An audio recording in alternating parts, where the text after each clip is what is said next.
We are live. Good morning, afternoon. Listen, I always do that. So it's morning for some, afternoon for others. What's up? Thank you guys for getting in. Come on in. It is Monday. It is Monday. It is Monday. It's an awesome day. This is our daily chat. And again, this daily chat is to gear us up. Number one, gear us up to our next, right? Getting to that next place that God is calling us to do, and to be, and to just kind of what next looks like, right? And so I want us to do it together, right? I do believe that God has called us to do something greater in our next, but some of us need to get motivated. So, of course, I told you if I was an angel, I'll be an encouraging angel for you today. I want to encourage you. So if you're getting in, say hello to me. Let me say hello back. Let me know where you're from so I can say hi. I give a couple minutes just to do that. And so for those that it's your first time getting on, we do a couple minutes of just encouragement. Then after that, you'll hear from my special guest. I got a special guest in the house. Hey. And so I always do this 30 minutes, no more than 30 minutes. I try to stay in my 30-minute space, y'all. And so because I want to stay in my 30-minute space, we'll bring them on and at least by 12:05. So I need y'all to really get in. Where's my comments? I'm looking for y'all to say hello. Where we at? Hi. Come on in, guys. Come on in. Hello. Of course you're going to come in. Of course Uncle Kevin was going to come in from Lee Summit. I didn't expect anything different. And so, yes, come on in, guys. Come on in. I am so grateful. I am so grateful to God for this moment, to just have an opportunity to just go live, right? And just be that. Good afternoon from Kansas City, Missouri, waiting on the snow that is coming tonight. No, y'all got snow coming. That's crazy. No, no, no. Listen, from Chicago, Illinois, just really, really am happy that I don't no longer have to deal with that snow. I'll tell you, that was the tough part of my life. So we're going to turn this down real quick while I talk to you for a second. And if you give me a second, I want to encourage you today. And here's the word that came to my spirit was satisfied. I understand that in life we find ourselves, it's just the human nature to constantly be unsatisfied. It is the human nature to constantly want more, right? Satisfied meaning that I am here, I am set, I am okay with what I have, I'm okay with what God has for me, I'm okay with this space. So even though I'm talking about next, some of us can't get to that next until we find ourselves in a satisfied space. I am content, God, and what you have right now. I am content, God. If you don't do nothing else, you have already blessed me. If you don't do nothing else, you have already given me all that if you don't do nothing else, God, I am still grateful. God, I am still thankful. I am still blessed. My backup group today will come from Psalms 90:14. Satisfy us in the morning with your unfailing love. God, I'm satisfied for your unfailing love, that we may sing for joy and be glad all of our day. God, I am just grateful for your this unwavering love that you have. I am thankful, God, that I continue to live life just grateful for your love. I just said, if you don't do nothing else, you already love me. Hi. Hey, Daviana. We have not heard or seen you in a while. Ebony Daviana is on. What joy to live a satisfied life. No cravings, no longing, no what ifs. Just a blissful state of realizing that all you could ever want is right in front of you. Man, what kind of life is that? It is just to know that God is right there and he's totally in control. How satisfying is that?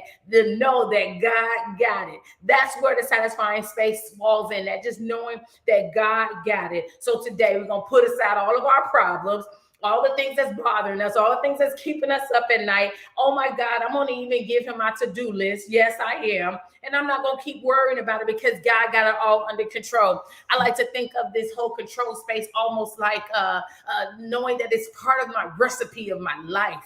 Right? That I am satisfied with what God has me. I stay in a content mindset because it's a mindset, right? Because I understand that guess what? I'm blessed. I am blessed. And so I'm excited today because when I started thinking about that, I started thinking about the recipe of life. And when I started thinking about the recipe of life, I started saying, God, I am satisfied. My recipe of life deals with me being satisfied in what you have. Okay, recipe. I know what y'all thinking. You're saying, Trigil, how we mix it? Because recipe of life is what you're going to have to get to the bottom of in order to even walk out this thing called satisfaction, right? What is your recipe? Have you thought about that? Have you ever thought about what is that recipe of life to make you walk through the earth and be happy and satisfied with God? What is that recipe is for you? And so today, I get it. I get it. I had a recipe, right? I had a recipe in living life, and that recipe is taking and getting and being and just drawing closer to God. It began a recipe for me when I was 12 years old. And I go everywhere telling people about, listen, part of my recipe, when you hear about me living a life where, my mom was going through in life and I had to step up and be, a girl before my time, you have to know that I did not do it all by myself, that I had a grandmother that took me to a place called, at the time, New Creation. And so, not New Creation, I'm sorry, Revelation, New Revelation Church. And I remember being at this church and learning about God and knowing, guess what? Every time I left out that place, I was hyped, I was excited, I was encouraged, I was able to go through. Listen, I'm telling you that some of you guys may have to tap into what's your recipe of life. That was my recipe. And since it was my recipe, no matter how down and out the day was, I still had the ability to walk down the street and go to the neighborhood church. That recipe never ever left me because I understood that it helped my day. It helped encourage me. It helped me get forward. So I do not have any organization that I call that belongs to Trigil, and I do not miss the opportunity on telling them about God. And so I do not miss the opportunity to tell them about my recipe and how the Lord, it has kept me. This year alone, we even added an enlightening session for our girls, right? Our enlightening session for our girls is that on Fridays, they get a prayer pushed and given to them. Why? It's just to encourage them and keep them through the week. I understand the space of just having in this hopeless state, having someone like the church to give you hope so you can get through and get forward and go forward. And so my guest today absolutely know what that looks like, because guess what? He's a man of God. He is a man that gives the word, that preaches the word. Yes, I have a pastor on today. It's probably the first time that you guys, that I've taken this spiritual space and really brought it to the table while I've talked about this nonprofit world. But I cannot miss the opportunity. If I'm going to talk about what I do, I can't miss the opportunity to bring in Jesus, because again, it is part of the recipe at how I became who I am. And so I know y'all putting y'all hands together. I know y'all getting ready for my guest, because my guest is amazing, but also is my uncle, right? I tell people all the time, because I married an amazing man, and his family is just as amazing. And because of their support, the Johnson family, I want y'all to give a hand clap. Wow, the crowd is going crazy. I hear y'all. I hear the crowd. Bring in my uncle Tony, Pastor Tony. Hi. Hello. Hey, could y'all hear him pretty well? He looks so great on the screen. How you doing today? I'm doing wonderful. And Tell us where you're at right now. What city, what state? Where you at? I'm in Kansas City. I'm actually in my dining room. Okay. Yes. And so I'm excited for you to be here today. I told you I won't keep you long. I really, really just wanted to bring you on to talk about an amazing opportunity we were able to have together through partnership, through not just our Gold Girls have a partnership, but our touring happened in Kansas City. And you were one of my amazing sponsors that came on board to create an opportunity for us for our lunch time. And you were on board with us. And so most times people are like, hey, you partner with churches. Yes, I partner with the churches.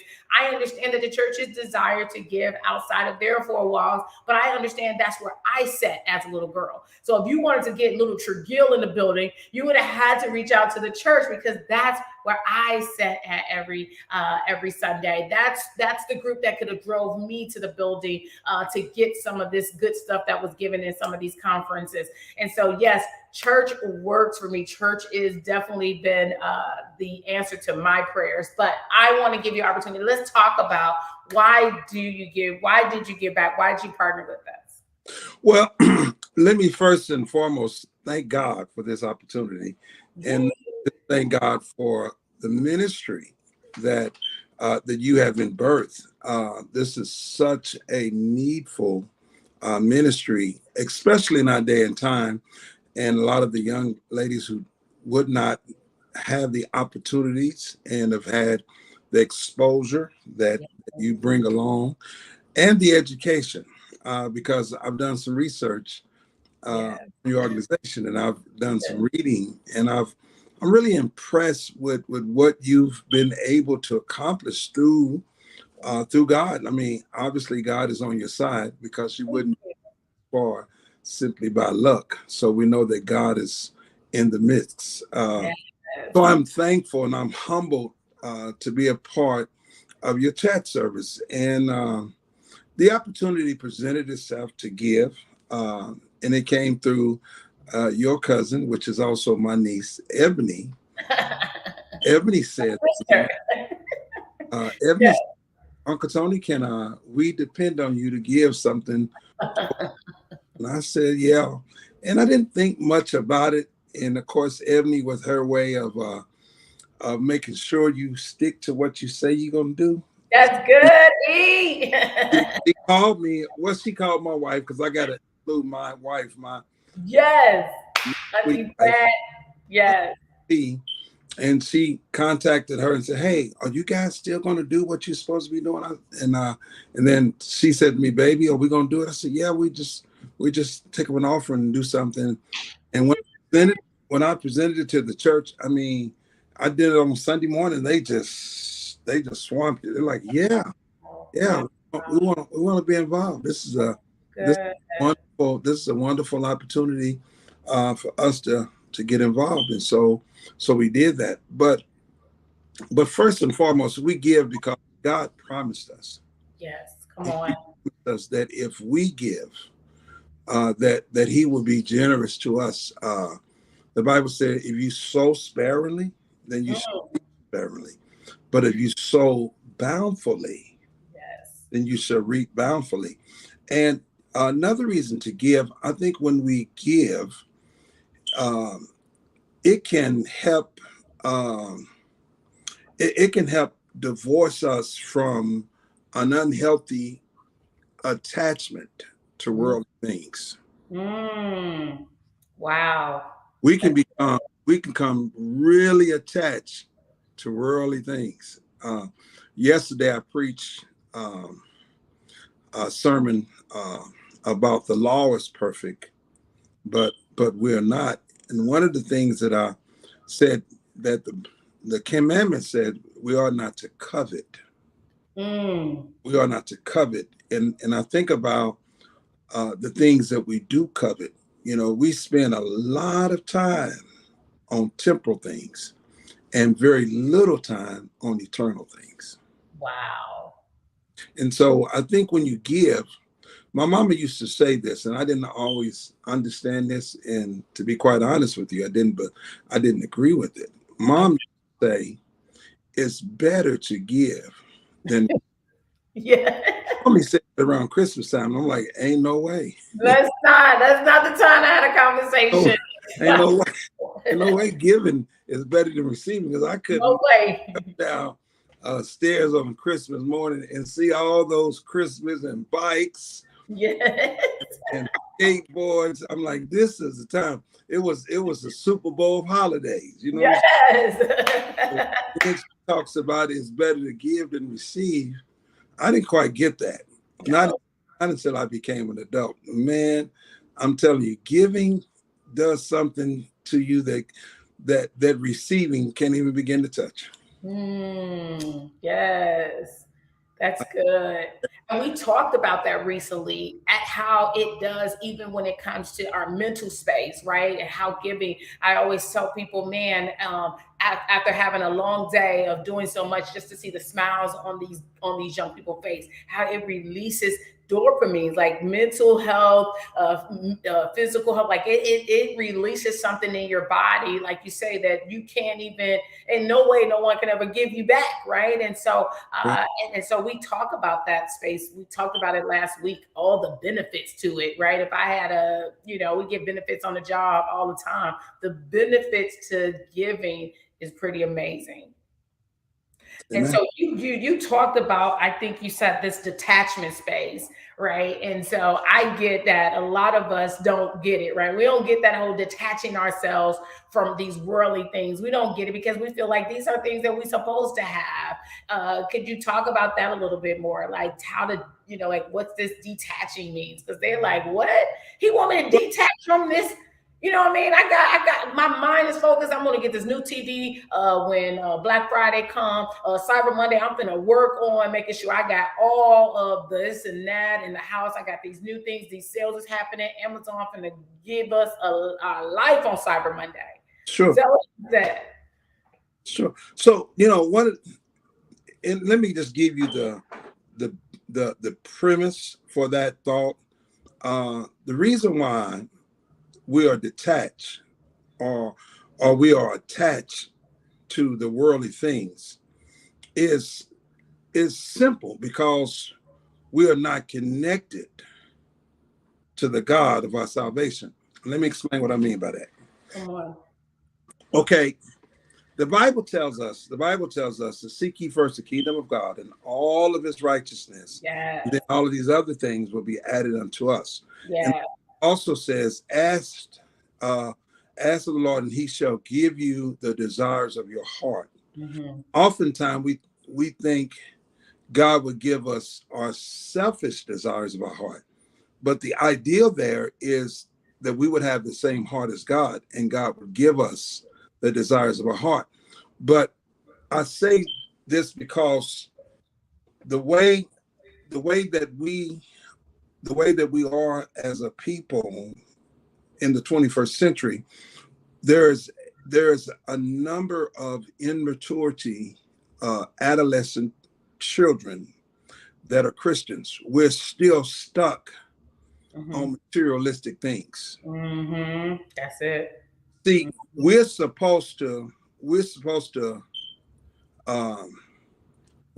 love people. Watch this, and use money.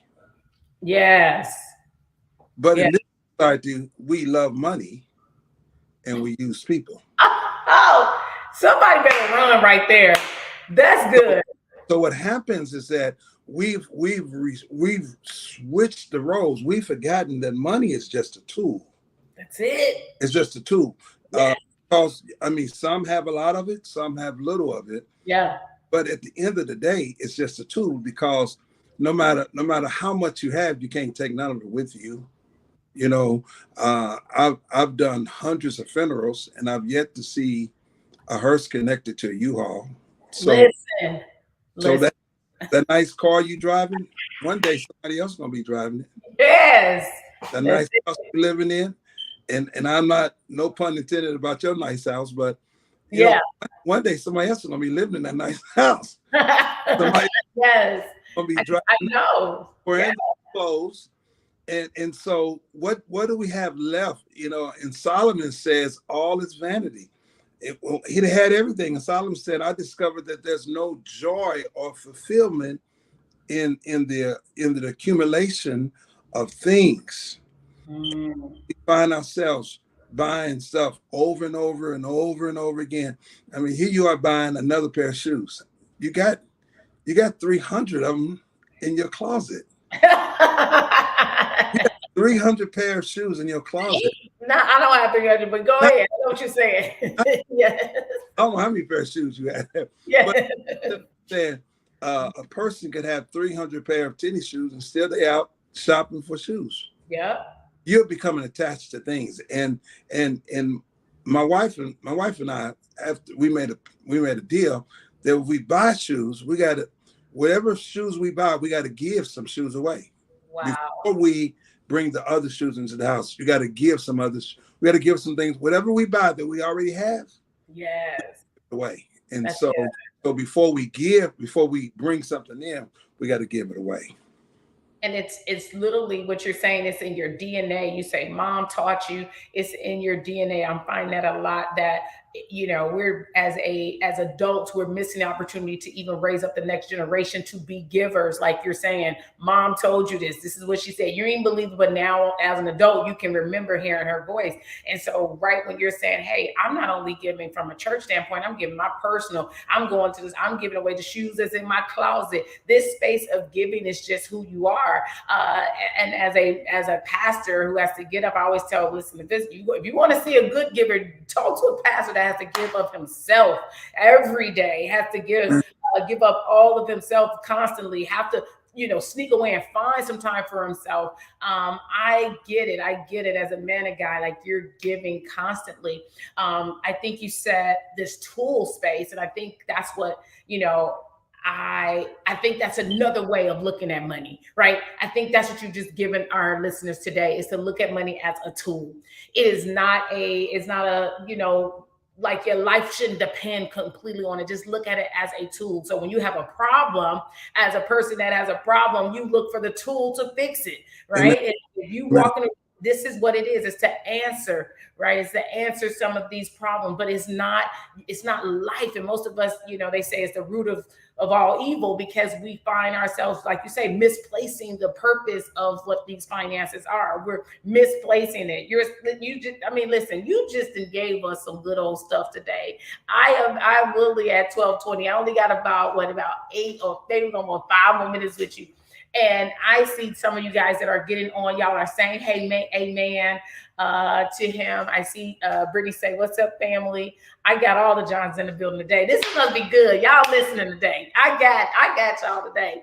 And so I am grateful, because I think having now that you said that, I think even myself, I'm over here searching in my head like, oh man, that's gonna be the answer for me now. I'm gonna go, okay, if I'm gonna go buy a shoe, I gotta go take that shoe away. I never thought of it in that regard. But the tool. So for us as an organization, we're doing this Gearing Up to Giving Tuesday, and we're gearing up people to give back. And that's my thing, is saying it's a tool. Financially, it's a tool. And we need this tool, of course, to keep going with what we're doing. But I understand that it is an assignment for me, that if nobody gave, I get that God called me to do it, and I get it, right? And I'm grateful that other people jump on and be a part of that assignment. I'm glad that people trust me, that I will do accordingly to the funding that they do send. I get that it's voluntarily. Nobody's required to give. Nobody's required to give. And when I think about God, and we just said a lot, I wonder, why did God not require for people to give? Could you help us with that? Why didn't he require it? It should have been, we are required to do everything. Why aren't we required to give? Well, because giving we're free moral agents. Yay. And okay. Because we're free moral agents, God does not make us give, because giving is something that you give. It's something that you must do free-heartedly. If you're commanded to give, then it's not giving. You're commanded to meet an obligation. For example, your bills are not gifts. No. Pay your bills. Yes. They don't tell you please. You got to pay your bill, because that's a bill that you owe. Yes. Now, a gift is something that comes. It comes as a result of your heart. That's it. And there are 2 scriptures I wanna just drop here. Yeah. Deuteronomy 8:18 says, "Remember the Lord your God, yes, for it is He who gives you the ability to produce wealth." And 8 chapters later, in Deuteronomy 16:16, it says, "No man should appear before the Lord empty-handed." Wow. Each of you must bring a gift in proportion to the way that the Lord your God has blessed you. Wow. Mind-blowing. So when we give, we have to understand it's from the heart. This morning I woke up and on the news, I don't know if anybody saw it, but the Good Morning America with Dolly Parton, somebody, I don't have all the facts, but somebody Yeah. gave her like $100 million and she's promised to give it away. Yeah. I didn't see it. She I promised mean, 100 million away. $100 million they're gonna give away. Wow. $100 million. That's That's crazy. that's a that's a whole lot of millions of dollars. I mean, I can't even listen. I ain't even a fan of it. I don't even know who's gonna do 100 million. They giving $100 million away to different charities all over the United States, or So all good. over. I don't know all the details. Maybe somebody could enlighten us. I didn't. Yeah. No. But it's $100 million that they're giving away. Yeah. That's crazy. It's insane. It's crazy. I mean, it's crazy. It's just money. Yeah. Yeah.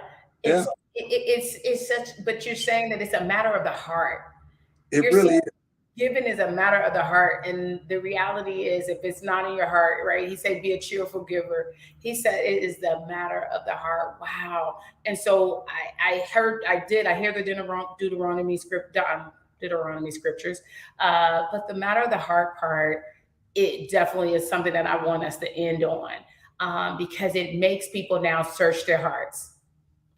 Right, it makes you It now search your heart. It is a heart matter. And so right when you're feeling like, hey, I'm in a space where I need this from God, I want this from God, God ain't looked down on me, God ain't did this for me, right? We're looking at that, and we sometimes even compare ourselves with other people. Look at Gil over there, Gil doing this, Gil doing that, not knowing what my heart has positioned me to give and positioned me to do, right? You don't know the things that people don't know Uncle Tony did this, right? But people don't know that when you sowed that seed, how I prayed for you.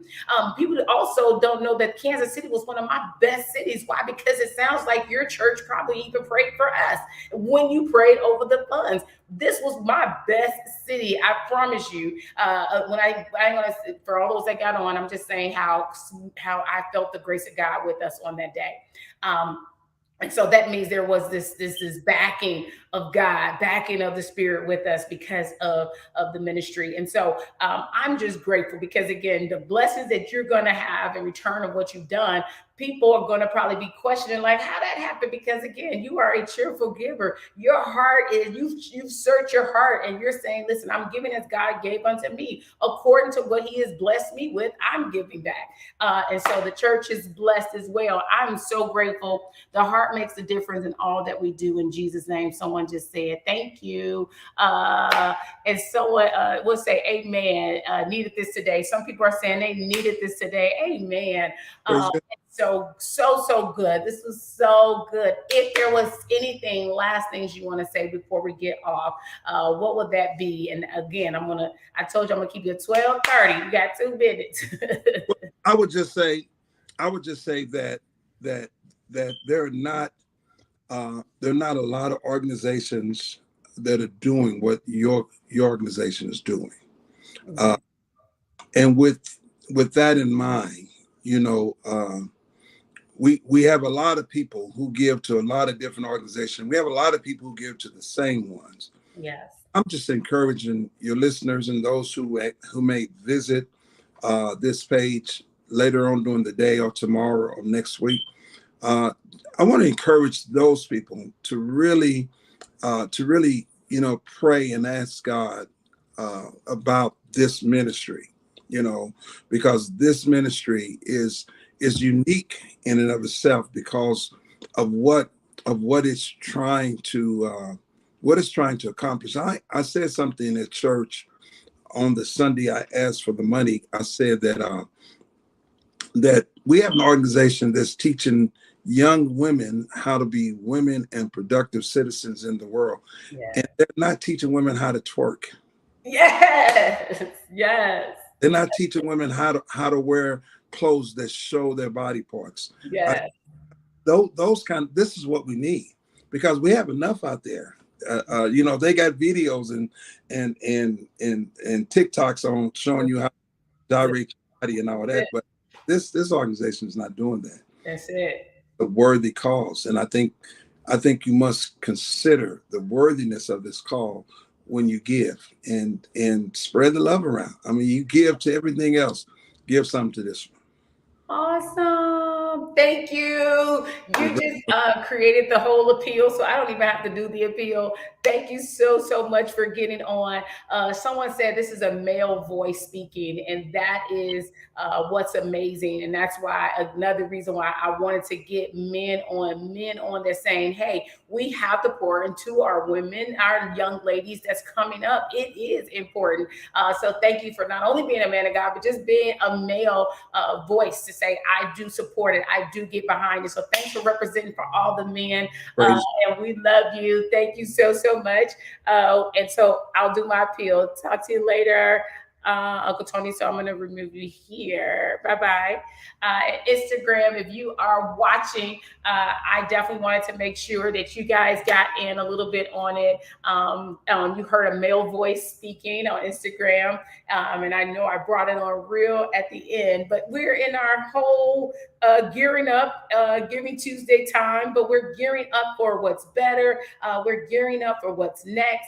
And in this gear up space, my amazing guest came in and dropped down some nuggets. I tell y'all to go back and hear those nuggets because he did. He dropped some jewels for us on today. And so for those that are getting on now, because I have this 30 minute span that I get on.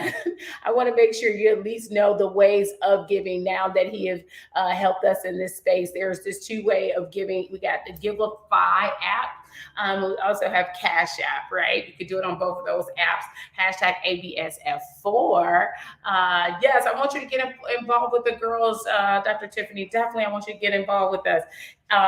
Email me so we can keep up and keep talking and have some good conversations around what we got, because 2023 is coming. I want to just kind of build that calendar out of what's next and what can I do for partnership. I believe in partnership. I'm never doing anything by myself. If you see me standing alone, y'all need to be trying to figure out why, because God has raised up somebody to partner with me every step of the way, and I don't think he's going to change now. I love a partnership. And so definitely go to our website, www.americasbigsisters.com. If you want to call me or send me an email, my email is Tregill, which is my first name, at me.com. We'll tell you to just go ahead, shout me, give me an email, let me know, and we could get on a call and we could talk about, partnering and bringing some amazing things, even in the spaces that you're at, who's on. So thank y'all for getting on. As far as Instagram go, I'm going to be jumping off because I was only on there for a few minutes. You guys, I'll tell you to go to our YouTube to hear more about our speaker on today, our guest on today, Pastor Tony. And that's it. So I love y'all guys. Talk to y'all later.